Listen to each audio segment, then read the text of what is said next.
it's again maybe a bit about patience. People get so worked up and terrified that things aren't going to work out. I spent, and I still spend, so much of my time anxious and worried, and is this going to be okay, and will this work out? 90% of the things we worry about don't ever happen. Welcome guys to the Hidden Heroes. Today we're going to interview a guy by the name of Richard Laws. And the whole idea about this interview is to interview people that have discovered the hidden hero and have unleashed it out to the world. So that's ideally what we're about to do. So, Richard, I'm going to speak a bit about you, just a bit of an intro, just to give people understanding where we're at. So Richard is a director at Design Partnership, and the company's been going on for about plus 20 years now. Yeah, it's about 23 years since the original company formed. 23 years. And I know you guys received quite a bit of accolades, awards, which is fantastic. I also do know, in 2016, you guys featured on a Entrepreneur magazine, the South African magazine, and on the cover page, it said going from 67 million to 108 million in just 2 years, which is remarkable. So we'll definitely get into that a bit later. And with that being said, I do also know that prior to that, you've also had a few other businesses that you built up, very successful businesses as well, which I would imagine led to Design Partnership today. Yeah, I mean, I've been involved in a couple of businesses that led to Design Partnership, and I'll take you through that process. I don't know about very successful businesses, some are better than others. Yeah. But it's been a bit of a journey. Perfect. And then more on the gentle side, I do know that you are a father of two beautiful young girls. Yeah. And married to Isabel. Yeah. And found a French woman in Abu Dhabi and brought her back with me. So. Oh, fantastic. You'll definitely get into that as well. So, thank you so much for coming in and allowing us to do this interview with you. So, let's get into it. Cool. Take me to your childhood. So, tell me, how exactly did you grow up? Were you always successful even in your childhood? So, did things come naturally to you, or did you have to actually work on yourself quite a bit? Yeah, look, I had a very kind of standard South African childhood, I guess, South African Joburg childhood. I grew up in the West Rand. My family, kind of when I was born, was very middle class. My old man over the years did become more successful, so I probably finished my childhood in a more affluent home than I started in. And yeah, I think that watching his growth from kind of a very humble beginning to becoming quite successful probably had an impact in molding me into being an entrepreneur. So I worked hard. I didn't work hard. I needed to work hard to do well, but I was a very average student, and I was never. I was more interested in playing rugby, and later when I was in high school in Cape Town, surfing. So I wasn't an academic genius by any stretch of the imagination, but I was a fairly average student, and I had a pretty good childhood, and I certainly enjoyed my school years. I got a lot of fun out of it. Yeah. Great. So you mentioned that you had to learn how to work hard. Yeah. Was that something that you learned from your dad, or how did I think that my father, he always worked very hard. I think he definitely had an impact on my work ethic. Mm-hmm. But I've always felt, and I've had this conversation with other people, that actually work ethic is critical. Like you can train people, you can hire, you can teach people things, but if the attitude and the work ethic is not there, you're going to struggle to get people to kind of move themselves forward and get over the line. So I started work when I was 17, turning 18.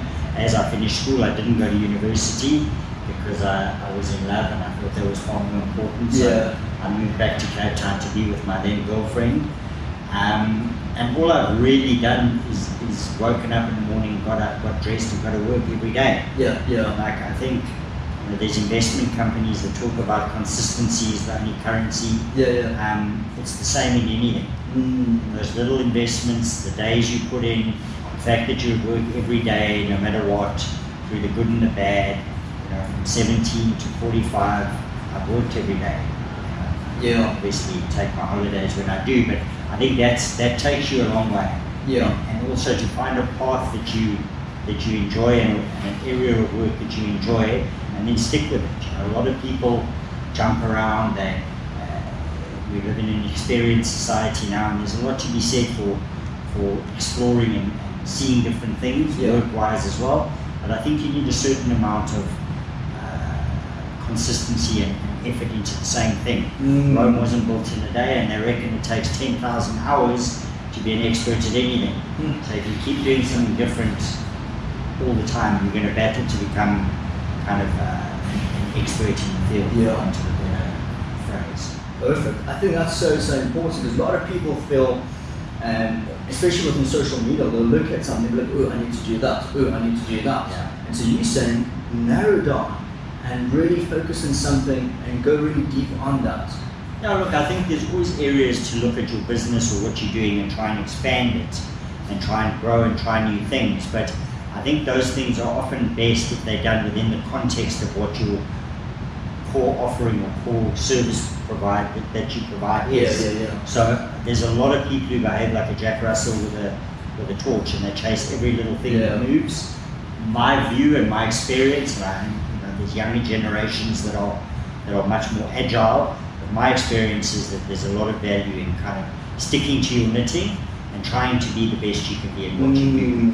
I guess it varies from industry to industry, but I've learned my trade through experience, and the only way to do that without the formal education and qualification has been to really stick at it and try and become as good as I can be at what I do. Yeah. Again, I think that's such a good point. And I say that because I'm actually talking from experience. There was a moment or a time in my life where I felt there's this one thing that you need to do, or you have to figure out what's the one thing that's going to give you or reap the most reward. But from what I'm understanding is, there is no real one thing. It's just you choose a thing, you go real deep on that, and you learn and you master, you become the best in that, and that will eventually, you will eventually reap the reward. Yeah, I think if you put in the effort and you put in the time and you have a certain amount of passion for what you're doing, then you should succeed. Yeah. And the road is long, and there's opportunities along the way. Yeah. And I think that impatience can be very dangerous. I think a certain amount of patience is required. A lot of guys, when they're in their 20s, look down the road and think, I'm never going to get there. It's just too far and too long. But it's a long road. Like, you've got time. So consistency will pay off. 100%. There was a guy on the radio the other night who was saying that people always overestimate what they can achieve in a year and underestimate what they can achieve in 10 years. And I think that's very true. Like, you've got to accept the fact that 10 years on top of each other, if you actually compounding the knowledge, it grows. It's like anything. Yeah. Put money in the bank, leave it for 10 years, it'll grow. Yeah. Perfect. So let's paint a bit of a scenario. So you mentioned that patience is key, and I totally agree. And I think most times a lot of people feel as if, again, they're looking outward, like what's the new buzz? And what would you say, or what could you tell some of those people about being patient? What's the story that you'll tell yourself? Yes, we would say to ourselves, Rome wasn't built in a day, but somehow people still figure, I need to do more than what I'm doing now. So what could you say to people that sort of know patience is key but still don't do it, because I don't think they believe that patience is key? Yeah, look, I mean, patience also is not a passive thing. It's not about, I'm not saying sit back and wait, because it's not going to come to you. What I'm saying is put your best foot forward, do the best you can do, work hard, but understand that the rewards come with time. Yeah. So if you're expecting to be an overnight success, there are very, very, very few examples of that. Yeah. Guys that have made it, the big guys out there, they've worked hard for it. Make no mistake. It doesn't just fall into your lap. And then the other thing, I guess, is there is a certain amount of luck, but that luck comes also from identifying the opportunities that are before you. I mean, I ended up working for myself completely through circumstance. It was a decision that was too big for me to have taken if it hadn't kind of happened to me, and I can explain that to you. Yeah. I was working for Famous Brands as a project manager, and I got an opportunity to go into a family business, which was in a completely different field. It was a manufacturing business. Yeah. And my dream had always been to have my own business. That was my dream. Yeah. I was less kind of concerned with what that business was. I just knew from quite young that I wanted to work for myself and I wanted to blaze my own trail.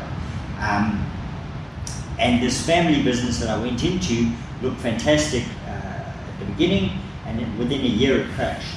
So that was a difficult thing, and that failure, I mean, it's very cliche to say, you know, you learn from your failures. Failure is hard. It was terrible. It wasn't great. I had a young kid. We didn't lose our boots, but it was close. It was on the horizon. It was not looking good. Yeah. And I was then essentially unemployed. Sure. Having gone on my own, thing failed, I was unemployed. The only thing I could do was start to do what I knew I could, my skill set was, which was project management within the design and within the build, fit out arena. Yeah. And I went on my own. And you know, I started with one project with I knew people. I'd been in that industry for a while, and I think my first project was Famous Brands asked me to write a procedure manual for them on you know, how the project process should run. And I started like that in my dining room, and we worked out of my dining room for a while. Yeah. Jamie, we do this with his mom, works with me. She was in my dining room with me. Yeah. So you know, now we sit here in a much bigger business in an office in Carmel, and it all looks great. But it took those years of dining room and laptop and car, and that was it. Yeah. So I would never have had the courage to step out of a corporate like Famous Brands, where my income was secure, to go and write a spec manual for someone for 15 grand and hope for the best. Yeah. But because I left for something that I assumed and thought was going to make me mega wealthy, when that failed, I didn't have a choice. And I think that's the important thing to note is sometimes you need to take that plunge. And taking the plunge is terrifying. And I wouldn't have done it. I stepped onto what I thought was something very solid, turned out to not be. It happened to me by mistake. And those are the opportunities, and that's a bit of good luck that can come with it. Fantastic. You know, they say, you know, when your back's against the wall, there's only one way and one way forward, and that's exactly what you alluded to over there. Let's take a step back for a moment. You mentioned that you've developed a skill set, but how exactly did you come to that? How did you actually know this is something that I want to do? Because I would imagine not a lot of people actually know what they want to do. Yeah, so again, if I had studied, I probably would have gone and studied law. That's kind of what I wanted to do when I left school. I think that the admin side of law would have driven me crazy in retrospect. But I started working, as I told you, when I left school. I went straight into work. And the job that I got was in a fast food restaurant, kind of a Longhorn takeaway outlet, and later in a restaurant. So that was the industry that I found myself in. And I worked there for a few years and became an area or regional manager, and realized I actually hated it. I was very unhappy. I didn't enjoy my day-to-day job, and I felt very trapped because I hadn't studied, so I didn't have a formal qualification. I realized though that there was the whole development side of those restaurants, and I was then at that stage working for Mug and Bean when it was still only about 10 stores strong. And I asked Ben from Malta at the time, who was the founder of Mug and Bean, whether or not if I could keep my day job up to date, could I start to look into getting involved in the development and the store build side. And he agreed and said, fine, if that's what you want to do. And so I did. And I started my first kind of business relationship with Cully, who I later partnered with in Design Partnership, as the kind of development guy for Mug and Bean, and he was design partnership with the design work for Mug and Bean. So I started to slowly learn that trade, that project management, and that fit out built environment. I started to understand how that worked. And did you enjoy that? I did, yeah. So I really enjoyed it, and I was a lot happier there than I was in the operational end. and then I just started to really build on doing that. And again, as I said earlier, it's about doing it. Yeah. It's about getting up and doing it. So the Yeah. more projects I did, the longer I was in that kind of job, the more I learned, and the more senior I became in those roles. And it really was from, you know, doing the work. I went and opened the first, or project managed the first 2 Mugg & Beans out of the country in the Middle East. Yeah. And that's where I met my wife. So these things, you know, there's synchronicity, there's stuff that falls into place. But I do firmly believe that if you want things to fall into place, you've got to put yourself into a position to allow that to happen. Yeah. And it will unfold in front of you. Perfect. Actually, very quickly, I actually heard you mention synchronicity. If you don't mind just explaining what you do mean by that, because I think that's actually quite profound. Well, I think sometimes things line up in a way that you can't see at the time that it's happening. Yeah. So, you know, strange things like I first met Kali when he was the designer and I was the development manager of Mugg & Bean. Yeah. I met Adrian, who's my other partner here, when we were both working at Gateway Shopping Centre in Durban. Yeah. We met each other briefly. I later bumped into him at when I was at Famous Brands. And all of those things, which seemed completely innocuous at the time, eventually led to the three of us coming together in a partnership, a business partnership with the Tissues. So you can't always see how things are lining themselves up. But if you treat every opportunity and every situation as important and accept the fact that you don't know everything, then sometimes it comes together. So I think it's also, and it's something that I need to work on, and I do work on, is you've got to accept the fact that relationships are long. You don't know where people are going to end up. I don't know where you're going to be in 10 years' time now. I might come knocking on your door and say, hey, remember me, you interviewed me once. So make relationships, build those bridges, and do the best you can do for yourself and for those around you. And hopefully that'll lead you to a good place. Yeah, I think that's brilliant. I really do. So again, just taking off from the synchronicity part, would you say, what was the thing that brought everything together? Was it a vision for this is where I want to be? Because that's what it sounds like. Would you say that you had a vision of? I don't think it's even as clear as that. I think I definitely wanted to be a business owner. I knew that. I knew after a while that I enjoyed the project management build, design and build side of things, so I knew that. I was then, as I said, forced into a situation where I had to do that for myself. And then the view I took is, I knew Kali, I knew Adrian, I went to go and see them. And I said, guys, I want to start this business. What I'd like to do is I'd like to give you guys 50% of the shares in this business. In return, you as design partnership, give me your work. Push work my way. So I always from the beginning thought I would rather have half of something than all of nothing. And I mean that I didn't want to be one guy in a bucky in my dining room with a cell phone forever. So I formed a company called Fourth Quadrant Projects, and Design Partnership, or their shareholders, I don't remember how it was put together at the time, they owned 50% of that business. So in return for that, when they had project management work to hand out, they gave it to Fourth Quadrant because they owned half of it. I owned the other half. So I owned half of something instead of scrounging around owning 100% of potentially nothing. And over time, Fourth Quadrant became Project Partnership as a sister company to Design Partnership, and later in the relationship we collapsed the whole thing into one company and shareholding sat in Design Partnership. So I don't think it's one thing.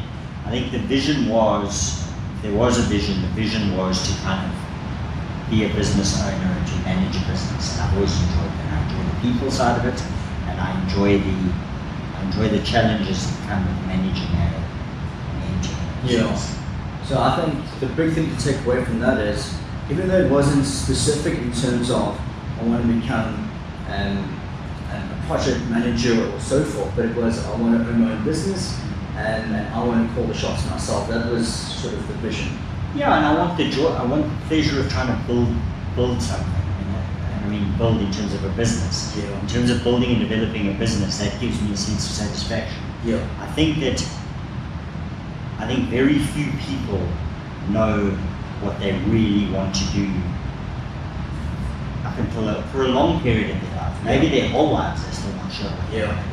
You know, there's guys who go out and study to be surgeons and they're pretty focused on what they want to do and they know that's what they want.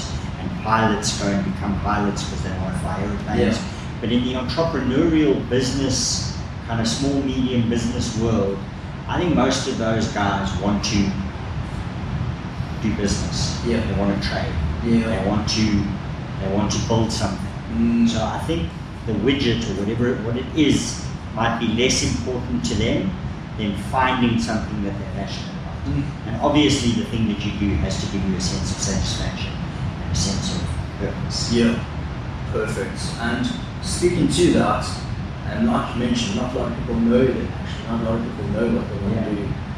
Is there anything that you could give, a nugget of truth, just something to speak about how one can find their passion? It's like finding your wife. Yeah. You don't know what you're looking for. When you see it, you'll know. You know. So it is a bit like that. Like you've got to find something that interests you. And you might need to try a few things before you get there. Yeah. But you also can't spend your whole life doing 6 months of this and 6 months of that because you'll run out of, you'll run out of road. Yeah. So I do think that it is tough to find your passion. Yeah. And it's not always, it's always also, I suppose, I don't think it's always possible to make a living out of your passion. You know, I enjoy golf, but I'm a 17 handicap, so it's never going to earn me a living. Yeah, yeah. So, you know, is that my passion? Maybe it is. Is it going to earn me a living? No. Would I like to be a pro golfer? Sure, but I'm not because I suck. Yeah, yeah. So you can't always, the two aren't always married together. Like sometimes work is work. And work is called work because it's work. It's not always fun. It's not always easy. It's not always, I think a lot of guys are looking for instant satisfaction and instant gratification. This thing needs to make me happy and it needs to make me rich and it needs to do that now. There's many days here when I'm less than happy, but it's not always roses. So yeah, determination, consistency. Yeah, I think that's exactly it. We assume once we find our passion, and even if you do find your passion, I still think there are going to be days where you dine out. And most people think when you find your passion, it's going to be happy days all day, every day, and that's just not the case. I also do think that, and exactly what you're saying over there, is sometimes you have to figure out what you're good at, and not really your passion with what you're good at. And the only way you can do that sometimes is it's doing, if not everything, explore. Try to do as much as you can. Just figure that out. Yeah. Great. So let's go on to relationships. Yeah. Yeah, I do feel that's quite important in the young generation. We're all about, trying to get into a relationship. So just give us a bit of a background on how you met your wife and how that all came about. So I was asked by Ben from Mugg & Bean to go and project manage the first 2 stores outside of South Africa, and they were in Abu Dhabi in the United Arab Emirates. Yeah. And I got there all on my own, quite an intimidating thing, but it was a great experience. And the first store was in a mall, in Abu Dhabi Mall, and I completed that after about 3 months, and then I had another 3 months to build the second store, which was in a equivalent here. It was called Spinneys, but it's like a Woolworths here. It's quite a high-end grocery store, and they were putting a coffee shop in there. Yeah. And there was this French lady who was the general manager of this grocery outlet, Spinneys, and she gave me a huge amount of shit about noise and about dust and about working hours and about footprints in the passages because there was dust. So I had to kill her or I had to marry her. So I married her. So I left there, I came back to South Africa. A month later she followed, and the rest is history. She's been married since. Yeah, and would you say it's one of those moments where your eyes met and you just knew? I don't think so. I think that we were in a situation where we were in a foreign country that was culturally different to both of us, and the expat community there was relatively small. So we may not even have looked at each other twice under different circumstances. But because of quite a small community, we all kind of hung out together and got to know each other.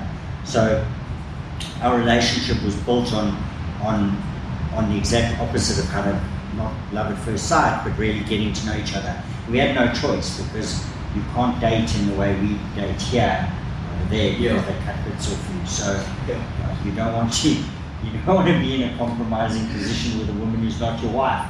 So we had to sit and drink milkshakes and chat. That's how it started. And quite interesting because it was a good ground. And what did you say?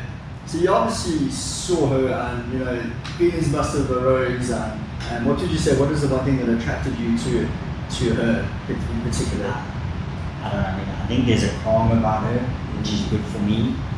I think she's very intelligent, which helps. It's nice to have someone you can talk to. When all of the early passion is worn off, you might actually need to talk to your wife at some stage.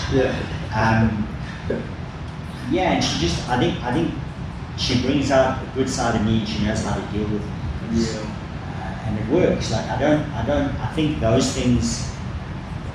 There's a lot of luck involved. I mean, I think the divorce rate is 50% or close to that, and I don't think that's always like people are not to blame for that. Like sometimes it doesn't work.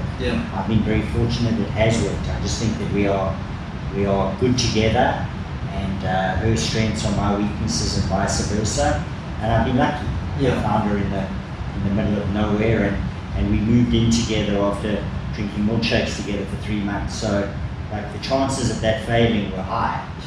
But she came here on the agreement that if it didn't work, she would go back to France via South Africa, and we're 16 years later, she's still here. So fantastic. I've been very fortunate.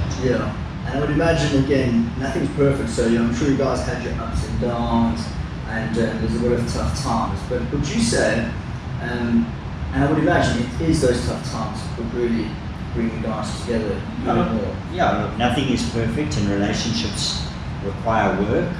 But I do also think the fact that I've been very fortunate and I've had a really good relationship for a long time. Like we have a very solid relationship. There's no hostility and anger in our home. Fortunately, nothing we've done fantastically to make that happen. Helps with the business side of things as well. I often say to her and to others, like I don't know how people can have a tough time at home and then go to work and still be productive and make that work. So I think that choosing who you marry is a very, very important decision that you're going to make in your life. And I was very keen to get married. I always wanted to get married. I tried to get married a few times, but couldn't find a willing participant. But in the end, I got married at what was I, like 30 or 31, and that's the right time. Not for everybody, but it was the right time. If I'd forced it earlier, it would have failed. Not with her, with the previous girlfriends that I had. So I think, again, if you come back to patience, I think you need to sometimes always make an effort, always put your best foot forward, always do the best you can be. You can't be passive, but be patient. Because it'll come. Perfect. And would you say, for someone that's looking for a wife or looking for a husband, is there a particular trait, or is there any sort of cues or guidelines that you think that we could adhere to, or like you mentioned, when you see it, that's it? I don't think there is. I think that you've also got to open yourself up to what's out there. A lot of people have preconceived ideas of what their partner will be, should be, both physically and I guess personality-wise. And it's not always what you think. Like, my wife is not what I would have described if you told me to describe my wife 20 years ago. But when I found her and worked, so just be open, be available, and be open, and find someone that makes you happy. Because life's tough enough without those kind of issues at home, especially once you've got kids and house together and all that. Yeah. So it's not fun. Yeah, no, I can imagine. It'll take your eye off the ball for sure.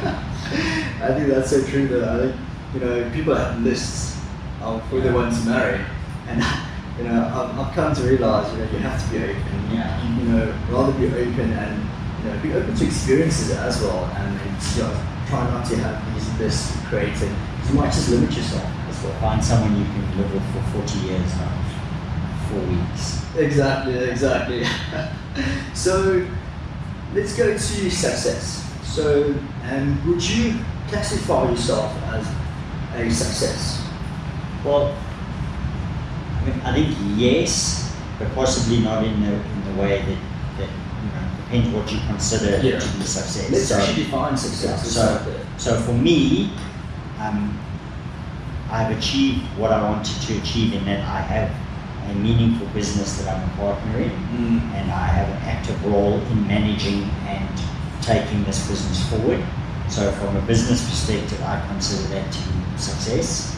I don't have kind of unlimited ambition. I don't want to spend my entire life and every waking moment trying to build, you know, a Tesla, because there's other things that are important. So I've achieved success in business to a degree, to enough of a degree to keep me satisfied. There's still more we want to do. This business needs to grow. There's other things we want to do. So my ambition is not done, but I like to balance things as well. Like I'm raising 2 kids, which is an important job. You know, I'm a husband and a father and a business person. So a certain amount of balance is required. And so success. You can debate success. Am I happy with my lot? Do I feel like I've achieved what I set out to achieve? Yeah, but I mean, I'm not done. I'm only 45. I'm not 65. So there's stuff to do, and I'll continue to do whatever, you know, look for opportunities and keep tracking. And do you feel you'll ever be satisfied? I think satisfied, yes. I think satisfied is a word. I think I'm satisfied to a large degree. I'm satisfied now. But satisfied doesn't mean you need to stop. Satisfied means that you're not greedy, because there will always be someone who has more. If you're measuring your success by money, there will always be someone with more money. If you're measuring your success by, what else is there? There's always going to be someone who has more than you have. Who's cleverer than you, who's richer than you, who's thinner than you, who's younger than you, who's stronger than you. So if you measure those things, you'll drive yourself insane. Like, are you happy with what you are achieving? And not, I think the question about what you've achieved, forget that. Are you happy with what you are achieving? Yeah, sure. Am I growing? Yes. Am I developing? Yes. Have I still got something to give to the business I work in? I hope so. So yeah, content. Content but not surrendered. No reason to surrender just yet. That's well said there. I think Tony Robbins speaks about it as well. He mentions that as long as you're growing, that's the goal. The goal is not to attain X amount of wealth. It's just grow, and in that process, enjoy the process as well. Sure. I think that's quite important. Let's speak a bit about the business. Design partnership. So Design Partnership is known for the one-stop shop. It's known as you guys do the strategy, you guys do the design as well as the build. What made you guys, and that's not very common in the design sphere, what made you decide to bring all that together? And I'd imagine convenience being a big key in that. Yeah, look, I mean, so we specialize in design and build within the retail hospitality services, so banks, airport lounges, and workplace and offices and stuff. And the business came to where it is today out of ultimately combining 2 businesses. So the Design Partnership was a design business, a very successful and competent design business. I started the implementation side of the business, and we bolted those 2 together. And the reason we did that is 2 things. I guess one, clients look for one solution provider. So there is that. The other side of it is that we wanted to build centers of excellence where we can we can manage our own results. So when you bring in a third party, you risk that third party being letting you down. Sometimes they're great, sometimes they're not. So we wanted to control that process and see the projects through from design and build, and it allows us also, there's always a lot of stuff going on behind the scenes. Projects may look smooth on the outside, but there's a lot of argy-bargy to get there. So we do that internally between our design team and our projects team, and try and keep it away from the customer and avoid having two different companies or two different people arguing over how things should or shouldn't be done. So it's worked well for us. We remain a design-led business. That's important. Everything we do is about being the best solution for the clients, giving them the best opportunity for their business to improve through our intervention. It has to, what we do has to be based on improving the business of the client. It's not about pretty pictures. So it's commercial in its nature. Perfect.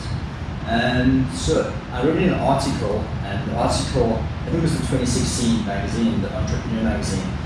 In the article it mentioned that everybody in the company tries to understand their clients.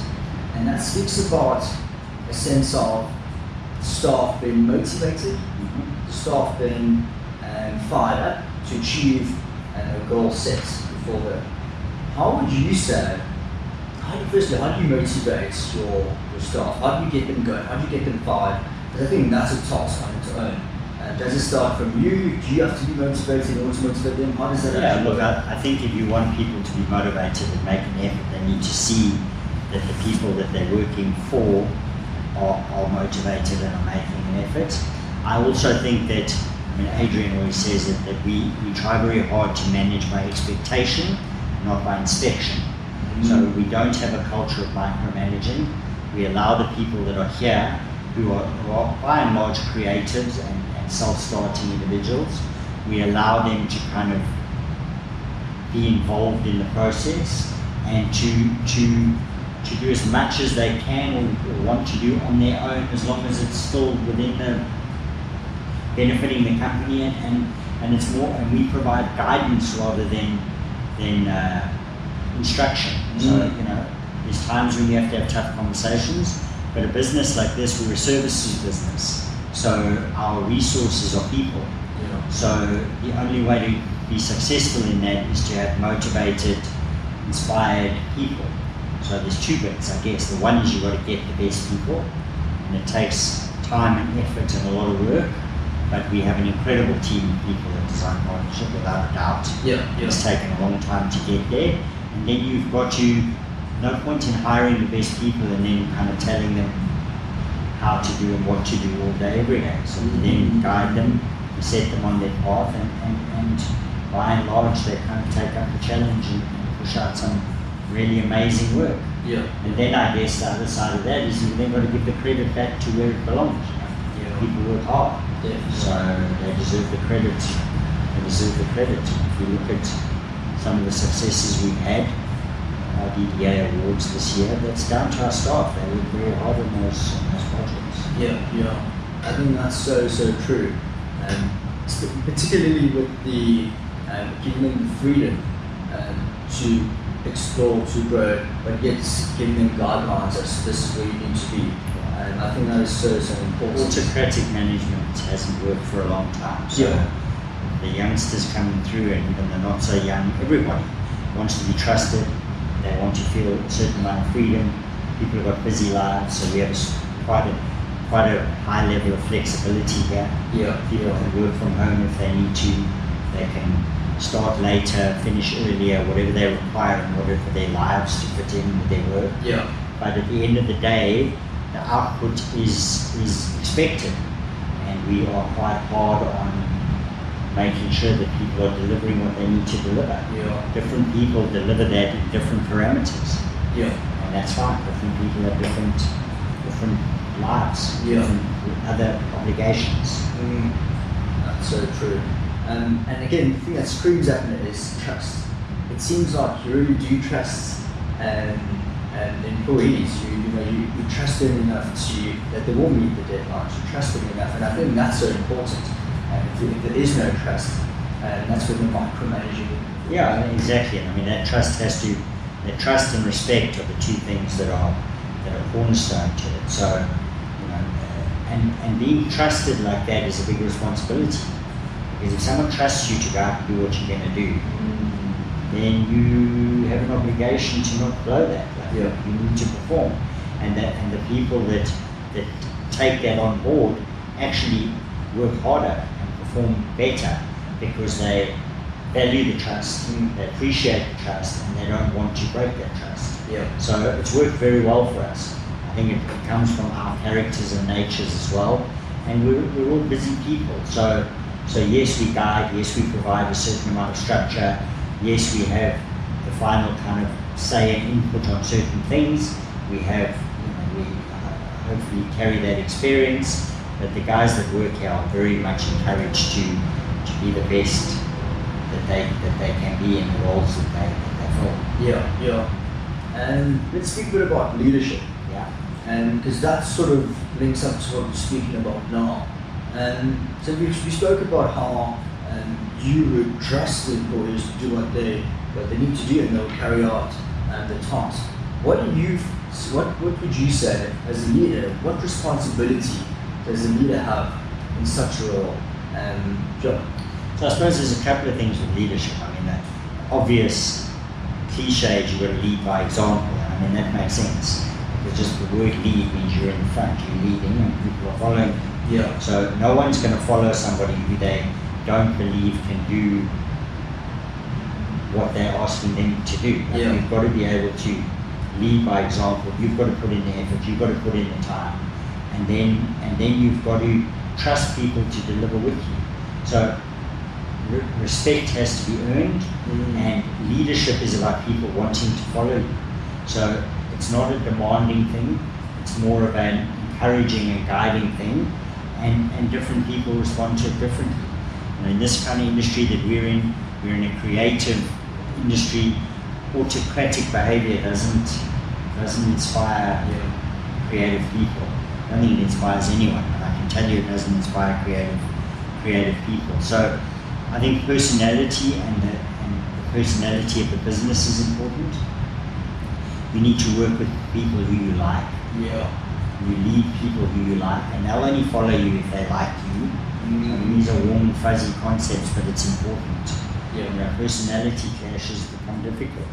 So, it's about whatever your role is, building a team around you that they believe in you and you believe in them. And then, off we go. Perfect. I also know there's been a bit of talk lately about attitude over aptitude. And if you don't mind just sharing your thoughts. Well, I mean, we're firm believers in that. So, you can train aptitude, you can teach aptitude, but attitude is something that you can't train, you can't teach. If someone has a bad attitude, they'll have a bad attitude. It's impossible to beat it out. That's true. So we very much, and there are certain skill sets that are required.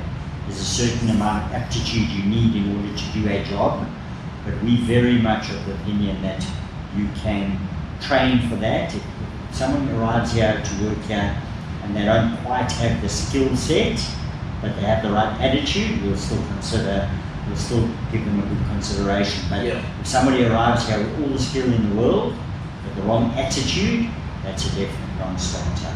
Because that stuff breeds throughout your business. It's dangerous, it's negative. A positive attitude, a can-do attitude, and a pleasant demeanor goes a long way. I think that's powerful. I think a lot of people would have thought the other way. A lot of people would think, I need to be competent enough and don't mind attitude. But don't be a USB that guy. Exactly.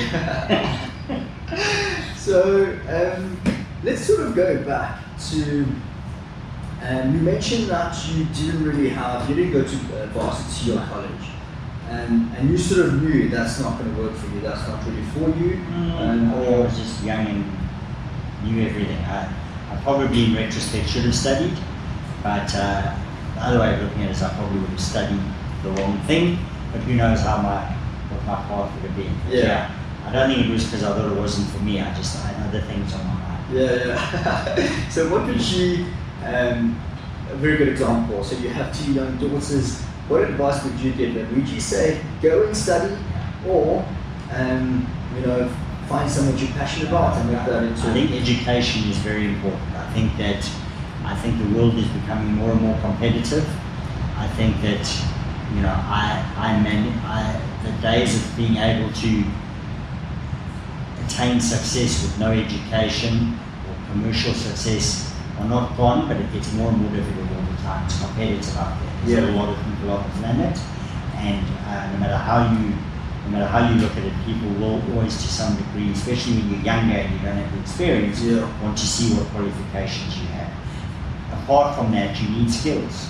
You gain skills by studying and by learning. So certainly with my kids and with anyone, I'm certainly not an advocate of don't bother studying, you don't need it. You can do it without it.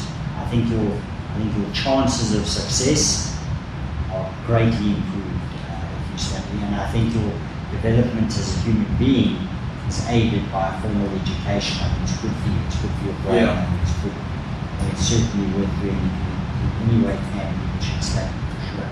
And would you say, I totally agree that people should develop a skill, and that's where education comes in. The only thing that I think is most formal sort of institutions right now don't cater or don't have a variety of things for people to do. And I'll give you an example. So some people that want to go into, actually I don't have an example, but I'll sort of elaborate. So certain things that cannot be studied, and for example, like social media, for example, that's been quite a big thing, uptrend now. There is no sort of formal institution to teach you that. But again, you need it. You need a skill. You need something to fall back on. So what I'm trying to say is, I think the formal institutions today don't really cater for all the masses. Yeah, for a certain. Look, I think that the courses that are required are not all there. Yeah. I think the varsities and the colleges, and maybe it's even more so in this country, I'm not sure, are quite slow to kind of pick up trends of what the workplace is starting to look like. Yeah. I also think that in many fields, in our field, guys come out of 3 years of studying, and it's quite terrifying how much they don't know. But I also think that if you take, apart from the hard skills that you learn there's a discipline, there's a process, there is a lot of good that comes from going through that studying process. So if you can't find the right thing to studying for the sake of studying may also not be the best idea. But there are general things. Like, I now am in a situation where one of my responsibilities here is the finance department. Yeah. And it's like I never thought in my wildest dreams I was a project manager. Why would I even need to do finance? Yeah. Now I've got to do finance. So, fortunately I enjoy the finance side, but I don't have all the skills I need, and I would have benefited from a general business degree. So it would have helped me, it would have made it easier. So there are general things, if you're not sure of if you don't know how to specialize, there's general things you can study, but I think it's always, you're certainly going to be, your chances of being better off having studied than if you didn't study are very slim. Yeah. And if you study something and you never use it, well, hey, so be it. Yeah. But I would like it. I would recommend it, even if it's some people it's a fallback option. Like they don't study to be a professional sports people or whatever. They get a degree as well, because just in case it doesn't work out. So get a general degree, get some broader knowledge. Yeah. Understand things a bit more. Yeah. The world's complicated now. It's not simple anymore. I believe you. I would say that it's quite interesting. My dad always used to say to me, if you don't have a skill set, you won't eat. Yeah. And I think that's what it speaks to us. It's a skill set. It's not the name of I'm a doctor, it's the skill set that you get from that. So I think the important thing is develop a skill set. 100%. So in closing, there are with all the youngsters today, and even to a degree, and the older generation, what's the one thing, or what? Let's put it this way: what advice would you give to your younger self? Know what you know now. The one thing, what would you? Sure. To my younger self. To your younger self, what would you tell young Richard? Oh yeah. That's a good question. Stop chasing skirts and go study.